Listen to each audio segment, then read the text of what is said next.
त्रिस्तरीय पंचायती राज चुनाव की अधिघोषणा सरकार के द्वारा की जा चुकी है और इस तरह से इस समय हम लोग सारण टुडे की तरफ से आपका हार्दिक अभिनंदन करते हुए हम सारण जिले के मरहौरा अनुमंडल के अंतर्गत तरैया प्रखंड के 13 पंचायतों वाले इस प्रखंड के 13वें नंबर के पंचायत ग्राम पंचायत राज भटगाई में यहाँ के निवर्तमान मुखिया के साथ पंचायत के विकास योजनाओं की समीक्षात्मक इंटरव्यू के लिए यहाँ बैठे हुए हैं। ये पंचायत सारण तटबंध बांध के उत्तर और इस पंचायत में 4 गांव मोलनापुर, भटगाई, परौना तथा मंजोपुर है। मंजोपुर से होके स्टेट हाईवे यहाँ से गुजरती है और बीच में एक पुराना जमींदारी बांध हिंद केसरी बांध है। बरसात के पानी से चारों तरफ बाढ़ जैसी स्थिति है और पिछले बाढ़ में बारिश के पानी और बाढ़ दोनों से हिंद केसरी बांध 2 जगह बुरी तरह से टूटा हुआ है। अभी भी वो टूटा हुआ है और रास्ते के लिए आवागमन के लिए एकमात्र रास्ता यहाँ या तो सारण तटबंध की सड़क बची हुई है या फिर बीचों बीच होके गुजरने वाली मोलनापुर से परौना होते हुए मंझोपुर स्टेट हाईवे तक जाने वाली एक सड़क है। 9000 लगभग मतदाता यहाँ ये सवर्ण बहुल मतदान क्षेत्र है। इसमें लगभग 5000 मतदाता हैं जिसमें सबसे ज़्यादा संख्या राजपूत वर्ग के मतदाताओं की है। इसके बाद भूमिहार और कायस्थ है।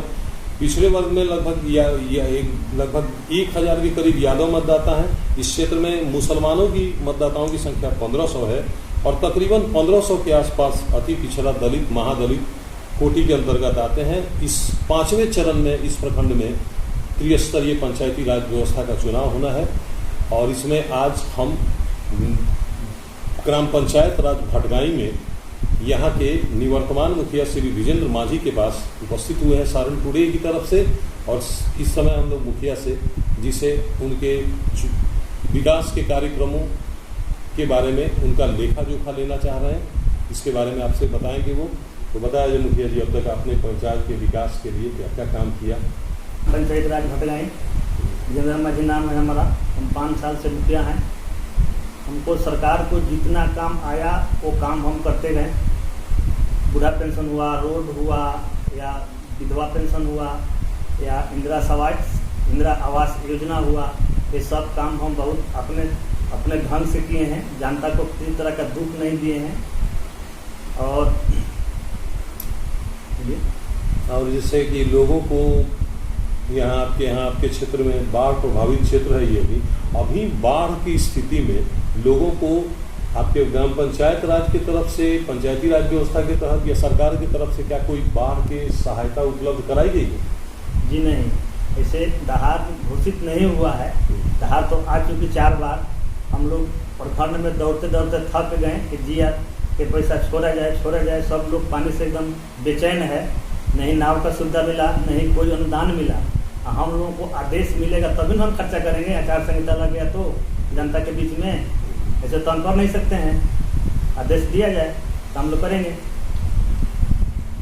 अब आप ये बताएं कि आपने 5 साल तक इस पंचायत में बतौर मुखिया आप यहाँ निर्वाचित मुखिया की हैसियत से काम करते रहे हैं और जो जानकारी हमको मिली है कि पिछले चुनाव में करीब 21 उम्मीदवार थे जिसमें से आपने 21 उम्मीदवारों को पराजित किया था और आप विजयी हुए थे। 21 उम्मीदवारों में आपने विजय पताका फहराई थी। आपके समझ से आपने मुखिया के रूप में काम करते हुए इस पंचायत की सबसे बड़ी समस्या की ओर आप बताना चाहेंगे? सबसे बड़ी समस्या इस पंचायत की क्या है? बहुत इसमें बड़ी समस्या था कि हमको आने के पहले बहुत सा रोड बाकी था। ये काम हम बहुत किए, अभी करता रहूँगा।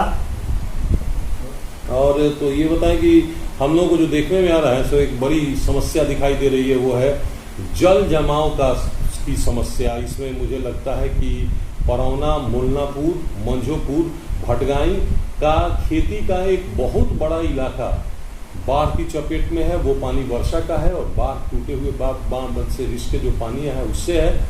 तो ये एक बड़ी समस्या है। जल निकासी के संबंध में आपने ग्राम पंचायत के मुखिया होने के नाते कि यहाँ के क्षेत्र के पदाधिकारियों से उच्चाधिकारियों से इस संबंध में कोई प्रयास किया? जी 3 लेटर हम लिखे यहाँ से 50-50 आदमी का साइन भी कराएं। सीओ मैडम को भी फोन किए गए, उनसे कहें लेकिन इस पर कोई सुनवाई नहीं हुआ। हमारे पंचायत में 2-3-4 जगह ऐसा है कि वो लोग 4 महीना से पानी में डूबे हुए हैं, लेकिन इस पर कोई सरकार का विचार नहीं हुआ। मैंने काफ़ी एक बड़ी आबादी अभी भी पंचायत में बाढ़ के पानी से या वर्षा के पानी से जो रास्ता घिरा हुआ है, आवागमन की परेशानी, सब परेशानियों को झेल रहे हैं और उनको कोई सहायता अब तक उपलब्ध नहीं कराई जा सकी। जी नहीं, कोई नहीं। जी, तो ये स्थिति है कि पंचायत के मुखिया कुछ असहाय से दिखते हैं। इनका कहना है कि उन्होंने सरकार के उच्च अधिकारियों से, प्रखंड स्तर पे अंचलाधिकारी से इस संबंध में पत्राचार किया, उनसे व्यक्तिगत स्तर पे पंचायत की बाढ़ की समस्या की जानकारी दी, परंतु कोई भी सुविधा बाढ़ के नाम पर अभी तक इस क्षेत्र में नहीं मिल पाई। यहाँ लगभग इस पंचायत में 4 गांव वाले पंचायत में नल जल योजना की स्थिति आप बताएं कि नल जल योजना सरकार की एक महत्वाकांक्षी योजना है, उसके बारे में आप जरा प्रकाश करें। नल जल योजना सर हमारा यहाँ 3 साल से पानी चल रहा है।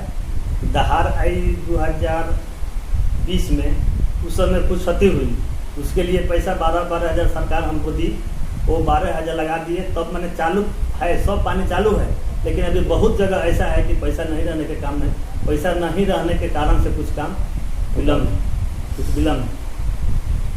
आपके पंचायत में अब इस बार जो चुनाव आप सामना करने जा रहे हैं, चुनाव तो आप इस मैदान में, चुनावी मैदान में आप भी होंगे जी। अच्छा, तो इस चुनाव मैदान में हम लोगों को जो जब तक जानकारी मिली है, लगभग दर्जन उम्मीदवारों के नाम आ रहे हैं। पूरा स्थिति स्पष्ट होगा तब जब नामांकन हो जाए और अंतिम तिथि समाप्त हो जाए। तो इस परिस्थिति में आप इस चुनाव में चुनावी मुद्दा आप क्या मानते हैं? लगभग दर्जन भर उम्मीदवारों को का सामना आपको करना पड़ेगा, तो आप इसमें चुनावी मुद्दा क्या मानेंगे? जी, इस 5 साल में जो हम किए हैं जनता के लिए, वो खुद जनता हमको चाहेगी या ना चाहेगी, जनता के हाथ में है। जबकि लेटर पेड मोहर हम साथ में रखते हैं, किसी जनता को हम द्वार दरवाजे पर नहीं बुलाते हैं। एक कॉल में उनके दरवाजे पर जाके लेटर लिखते हैं, या मोहर मारना है तो मोहर मारते हैं, किसी को हम बुलाते नहीं हैं। हम उनके दरवाजे पर जाके सारी समस्या उनको दूर करते हैं। 5 साल में दूर किए हैं। तो देखिए, ये इनका कहना है कि ये लेटर पैड और लेके जो ऑफिशियल पेपर इनका होता है, इसको लेके ये आम आदमी के बीच में उनके दरवाजे पर जाके जो भी ग्राम पंचायत के मुखिया के रूप में सहायता की आवश्यकता होती है, उस संबंध में कार्रवाई करते रहे हैं और इनको अपने कामों पर पूरा भरोसा, अपने कार्यों पर पूरा भरोसा है। और इस संबंध में ये कुछ करना, वृक्षारोपण वगैरह जैसे काम इस क्षेत्र में कभी हुए हैं? जी, हमारा 12 यूनिट का दिए थे, उसमें 7 यूनिट हमारा पास हुआ है। 7 यूनिट में मैंने बाउंड्री कर दी है तार से और पिलर से। बारिश की वजह से और दहाड़ की वजह से पेड़ उसमें नहीं लगा, प्रगति पर है। इस पर किसानों के लिए या पशुपालकों के लिए शेड वगैरह की योजना थी, तो इस शेड योजना की योजना का इस क्षेत्र में अनुपालन किया गया है? जी, कुछ लोग को बना है, मैंने 10, 20, 50 को बनवाए हैं, जितना हमसे लगा पार उतना बनवाए हैं। जमीन का भी कुछ लोगों को दिक्कत है, इसलिए कुछ मैंने ढीला काम पड़ा। ये देखिए, काफ़ी घना बसा हुआ पंचायत है और जमीन की प्रति व्यक्ति जमीन के हिसाब से आबादी काफ़ी ज़्यादा है। कुल 9000 मतदाता है, तो इससे अनुमान मिलता है कि कुल जनसंख्या कितनी होगी इस क्षेत्र में। इस ग्राम पंचायत राज में एक उत्क्रमित मध्य विद्यालय, जो सूचना मिल रही है कि वो उत्क्रमित इंटर महाविद्यालय के रूप में भी अधिसूचित होने की तैयारी में है और ऐसा लगता है कि वो हो भी जाएगा। इसके अलावा इस प्रखंड के चारों गांवों में प्राथमिक विद्यालय और माध्यमिक विद्यालय हैं। माध्यमिक विद्यालय परौना में 2 हैं और मोलनापुर में एक प्राथमिक विद्यालय, उर्दू विद्यालय, मकतब भी यहाँ है। तो ग्राम पंचायत की तरफ से यहाँ पठन पाठन के संबंध में आप लोगों द्वारा कुछ काम किया गया है? अभी तो 2 साल से लॉकडाउन है, इसमें तो सब स्कूल बंद था। इसके पहले जो भी था वो सभी सब ढंग से चल रहा है, चलता रहेगा, उम्मीद करते हैं कि चलता रहेगा। हम हर 1 महीना पर स्कूल में घूमते हैं, हाल चाल पूछते हैं टीचर लोग से। आपके स्कूल में जो विद्यालय के तरफ से मध्याह्न भोजन, पुस्तक वितरण, ये सब की काम, पोशाक राशि, साइकिल राशि, ये सब का वितरण यथावत ढंग से किया जाता रहा है? जी जी। इस संबंध में कोई शिकायत आपको नहीं मिली? कोई शिकायत नहीं है। चलिए, इनका कहना है कि इस संबंध में कोई शिकायत नहीं मिली है। तो अभी ये इस पंचायत राज भटगाई में, कुछ भटगाई जो नाम है, उस भटगाई में एक बड़ी आबादी अभी भी पानी में उनके इर्द गिर्द चारों तरफ पानी है, आवागमन की असुविधा है। इसके साथ साथ परौना में भी हरिजन टोली और डोम लोगों की बस्ती है, नोनिया जाति के लोगों का घर है, उनके घरों में अभी भी पानी घुसा हुआ है और वो लोग बहुत मुश्किल से जीवन यापन कर रहे हैं। इस संबंध में आगे आपकी कोई योजना है कि अगर बाढ़ जैसी स्थिति आती है तो इस पंचायत के विकास के लिए एक समग्र योजना बना के इसका निदान अस्थायी रूप से ढूंढा जाए? जल जमाव की जो समस्या है, बड़ी समस्या आपके पंचायत में दिखती है जल जमाव की। एक बड़ा हिस्सा जमीन का, खेती बाड़ी का अक्सर पानी में डूबा रहता है, मुश्किल से एक फसल प्राप्त हो सकती है, जबकि स्थानीय लोग बताते हैं कि 3-4 फसलें प्राप्त हुआ करती थी। जो यहाँ के रहने वाले किसान और किसानी का काम करने वाले मजदूरों की लोगों की रोजी रोटी और आजीविका का माध्यम हुआ करता था। तो जल जमाव की जो समस्या है, इस संबंध में मुखिया जी आपने क्या क्या किया? जी, इसमें तो जल जमाव के कुछ कारण है। पहले तो सब हम लोग घर बनाए डाउन में, अब डाउन में तो घर है, अगल बगल में गड्ढा गुड्ढी है, तो वो पानी के मेन कारण है जमाव के लिए। और जब निकासी में 5-6 पुल हो जाता हमारे पंचायत में, तो निकासी कुछ कम, पानी का समस्या कुछ कम हो जाता। मतलब 5-6 पुलों की आवश्यकता है। तो ये पुल कहाँ कहाँ आप लोग उम्मीद करते हैं कि जहाँ पुल बने? जैसे कि है कन्या मध्य विद्यालय परौना के बगल में एक रोड है, पोस्ट ऑफिस के बगल में, वहाँ एक दे देते, या वहाँ नाहर के पास दो पुल लगेगा, उसमें 2 दे देते। इधर भटगाई वार्ड नंबर 4 में एक रोड है, उसमें एक पुल दे देते, तो कुछ पानी का समस्या हमारा कम होता है। यहाँ जो नहर एक जो गुजरती है आपके पंचायत से होकर, नहर से पानी का निकास इस पंचायत से बाहर नारायणपुर होकर बाहर पानी निकलता है, तो क्या वहाँ नहर का जो साइफन है वो प्रदूषण जल निकासी ठीक ठाक होती है, या वहाँ पानी का लॉजिंग हो जा रहा है, पानी जमा हो जा रहा है? नहीं, साइफन से पानी कितना टानेगा सर? वहाँ ओपन पुल दिया जाएगा तो पानी आएगा, इधर से इधर निकल जाएगा।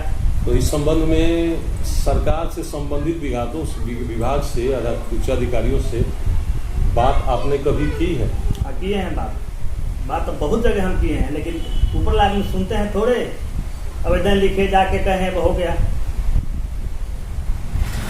ये असहाय दिखते हैं मुखिया जी का कहना है कि उच्च अधिकारियों से बात करते रहें, लेकिन उच्च अधिकारियों तक ये उनकी बात सुनी जाती है, लेकिन उसका कार्य रूप में निदान नहीं निकल पा रहा है। जबकि ये जल जमाव की एक बड़ी समस्या इस पंचायत में है, एक बड़ी आबादी इससे प्रभावित होती है, और वर्षा का पानी का निकास भी यहाँ जो है वो बाढ़ की स्थिति उत्पन्न जैसा कर देता है। बहुत से आबादी में आवागमन की समस्या खड़ी हो जाती है। आपके पंचायत में कितने हेल्थ सेंटर हैं? बोलना पड़ेगा। अभी तो है एक हेल्थ सेंटर है। अच्छा, हम लोगों को ये जानकारी मिली है कि आपके यहाँ परौना राजकीय मध्य विद्यालय जो उत्क्रमित उच्च विद्यालय, और ये भी जानकारी मिल रही है कि वहाँ इंटर कॉलेज का भी, इंटर की भी पढ़ाई शिक्षा दीक्षा आरंभ होने वाली है। तो वहाँ एक रेफरल अस्पताल बनने के लिए बहुत पहले चर्चा चली थी, इसमें विभागीय स्तर पर कार्रवाई भी हुई थी, जमीन को भी मापी की गई थी। इस संबंध में कुछ आगे काम हुआ, कोई जानकारी आप देंगे? नहीं, एक बार हम उस पर भिड़े थे, हम परौना पंचायत ऑफिस से पूछे कि भाई ये जमीन कैसा है, तो बोले कि जमीन ऐसा है वैसा है, करते करते हम लोगों को वो लोग टाल दिए। हम जमीन का कागज मांगे थे कि कागज दीजिए, हम अप्लाई करते हैं, होने वाला होगा तो होगा, कागज जाएगा तभी ना होगा, लेकिन हमको कागज नहीं मिलने के कारण काम स्थगित है। देखिए, यहाँ एक जानकारी ये है कि रेफरल अस्पताल के संबंध में, यहाँ रेफरल अस्पताल नहीं, एक अस्पताल के संबंध में, पीएचसी के संबंध में एक बार सरकार के द्वारा इस बारे में दिशा में कदम उठाए गए थे, कुछ विभागीय पत्राचार भी हो गया था, लेकिन उसके बाद से कोई आगे काम बढ़ता हुआ दिखाई नहीं दिया। सारण तटबंध में के बाद जो आपका हिंद केसरी बांध है, वो 2 जगह बुरी तरह टूटा हुआ है। अभी तो चुनाव की आचार संहिता हो जाने की वजह से विकास का काम आप लोगों के निधि से या पंचायती राज व्यवस्था को जो फंड आवंटित किया जाए उससे तो नहीं हो सकता, लेकिन क्या इस संबंध में सरकार के किसी अन्य विभाग द्वारा कोई बात आगे कदम उठाया गया? विभागीय लोग पहुंचे, उसका आकलन उन लोगों ने देख रेख किया? आए थे, टीम आया था भरने के लिए, लेकिन एक गांव पर आए कि पुल बनेगा, एक गांव पर आए कि नहीं बनेगा। इस पर विचार चल रहा है कि सरकार क्या करेगी।